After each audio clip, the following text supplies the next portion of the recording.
Israel has now killed many of Hamas's commanders.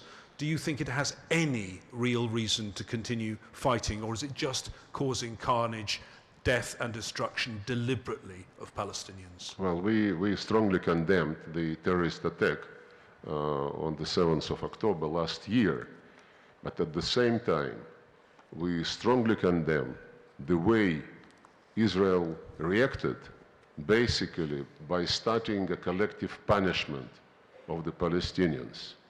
I discussed with some Israeli colleagues this issue, and well, not even in the, I think publicly, either the Minister of Defense or some other official from the cabinet, when asked why don't you take measures, so that you prevent the damage to civilians, peaceful citizens, he said there are no peaceful citizens there in Gaza.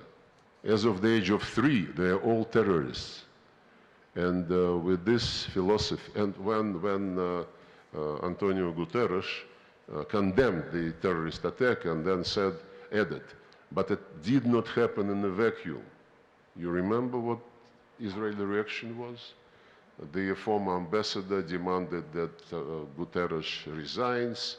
Eventually, he was declared persona non grata. Unbelievable. And I don't think Israelis are doing good for their own interests, because this notion that they are terrorists when they reach the age of 3 years, well, this is, of course, the figure of speech, but for almost 80 years,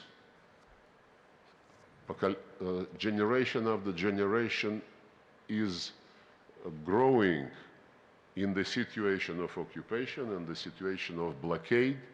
And of course, the parents and the teachers at school, they explain the history of the Palestinian people and what happened in 1948.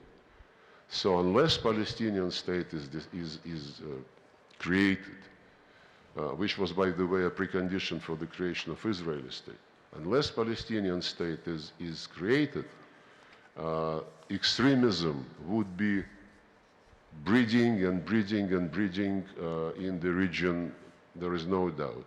And just to say that we will exterminate all Hamas members, I don't think it's a serious pledge. How much of a blow is it to Russia that so much territory has been lost in such a short period of time? Because Russia and the Soviet Union before it has been such a big backer of Syria. How much of a blow is it, and will you intervene further militarily, not just diplomatically? Our country has been a very big backer, not only of Syria, but also of Iraq, of Libya, of Lebanon, and it is not our fault that all the resolutions which were adopted on the Middle East issues, some of them were not adopted. For example, Iraq was bombed out of the statehood without any discussion in the Security Council. It is not our fault that the biggest trend of the modern world, namely the fight against those who want to keep hegemony, and on the other hand, those who would like to live in a free world where the United Nations demand to respect sovereign equality of states, is really implemented, be it BRICS, be it Shanghai Cooperation, be it Gulf Cooperation Council, ASEAN, and many others.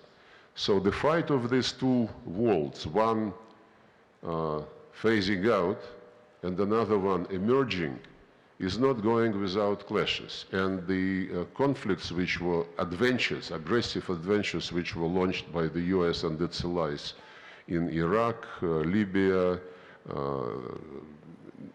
Palestine, because the behavior of the United States on what is going on in Palestine is absolutely unacceptable, invading Syria, all this is the repetition of the old, very old habit to create some havoc, some mess, and then to fish in the muddy waters. And the Middle East and Europe is not enough already.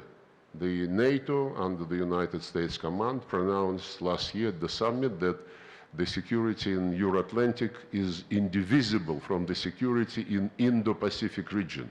So they already eye the entire Eurasian continent, including South China Sea, Strait of Taiwan, the Korean Peninsula.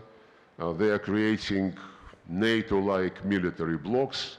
NATO infrastructure is being promoted to the region. This is a reflection of attempts not to allow the hegemony to phase out. But this is a fight against history. So yes, we are very much sorry for the Syrian people who became a subject of another geopolitical experiment. We are absolutely convinced of inadmissibility to use terrorists like Yat Tahrir al-Sham to achieve geopolitical purposes, as it is being done now with the organization of this offensive from the Idlib de-escalation area. But you know, what we do in the world, maybe the mentality is different. The Americans, for them, I know them very well, for them what is important, how they are perceived. And they always want to be perceived number one. When they tell something, everybody must say, yes, sir, whatever Uncle Sam decides.